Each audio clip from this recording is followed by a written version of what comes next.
principal, teacher, and my dearest fellow, Assalamu alaikum. Today the topic which I am given to speak the history of Bibi Sakina. Bibi Sakina bint Hussain, the little princess of Hashemite, was born on 20th of Rajab and got married on 13th Sabar in Damascus. पारे है कायनात में इज्जत इस कदर, पारे है कायनात में इज्जत इस कदर कि बाबा ने रख दिया जो मेरा नाम सकीना, कि बाबा ने रख दिया जो मेरा नाम Sakina.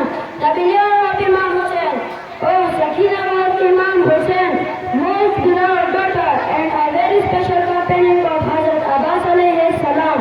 There was nothing that Abbas would not do to make Sakina happy. Hazrat Hussain, the time Imam Hussain alayhi salam was mature in the battlefield, Bibi Sakina forgot to smile. Kufa saw her as